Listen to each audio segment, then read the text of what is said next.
Dans une expérience mémorable menée à Stanford en 1972, on a pris des enfants, on les a mis dans une chambre et on leur a donné un chamallow. La consigne, c'était que s'ils attendaient 15 minutes avant de manger le bonbon, ils pouvaient en avoir un second. Une double récompense.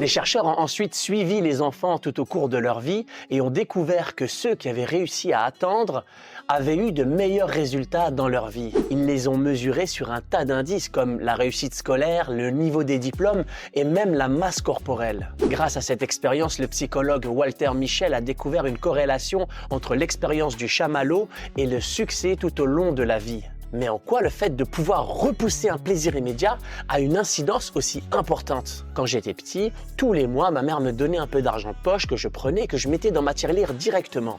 Mon petit voisin, lui, je le voyais, à chaque fois, il partait direct en courant au kiosque à bonbons pour tout dépenser. Et moi, je le regardais, je le voyais se baffrer de bonbons et de sucre, mais je comprenais pas pourquoi il faisait ça. Mais ce qui m'a le plus marqué, c'est 6 mois plus tard, quand j'ai débarqué et que je me suis pointé avec un lecteur CD flambant neuf. À l'époque, c'était le top du top.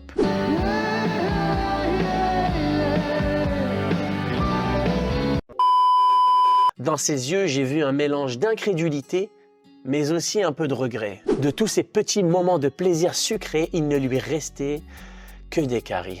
Je ne sais pas si ça a eu des conséquences pour lui, mais j'en connais pour qui ça en avait. Nos ancêtres, eux, n'avaient pas le choix que de répondre à ces pulsions. Et je vais vous dire pourquoi.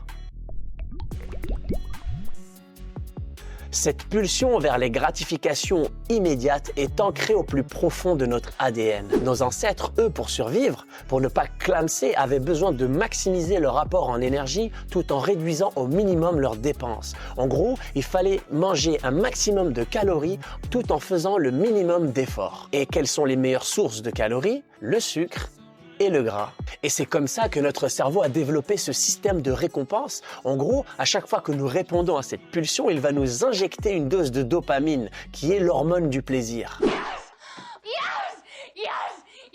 Aujourd'hui, le monde a totalement changé et nous vivons dans une abondance de ressources. Pourtant, nous, on n'a pas changé d'un cheveu. On a toujours ce système de récompense qui est bien actif. Et le pire du pire, c'est que les industriels exploitent ces faiblesses que nous avons pour générer toujours plus de chiffre d'affaires. C'est pour ça que les publicités utilisent les meilleures techniques en neurosciences pour nous pousser toujours vers plus de plaisir facile et immédiat. Pour vendre, le marketing utilise tous les leviers de satisfaction immédiate auxquels on a du mal à résister. On a tous le souvenir de cette pub où une femme mange du yaourt à poil.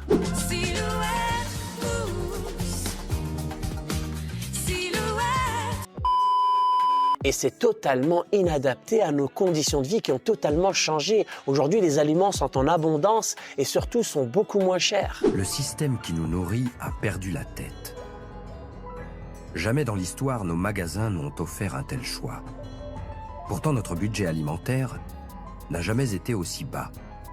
Et jamais l'obésité et le diabète n'ont été aussi répandus.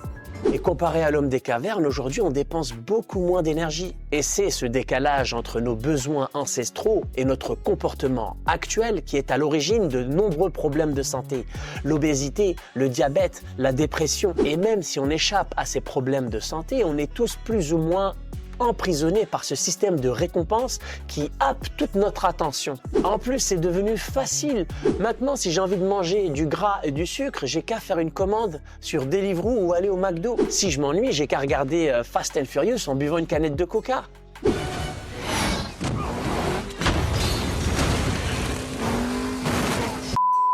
Et si j'ai pas envie de ressentir le vide existentiel, si j'ai pas envie de méditer pour m'élever spirituellement, bah c'est simple, j'ai qu'à me bourrer la gueule. Mais tout ça, bien évidemment, n'est pas gratuit.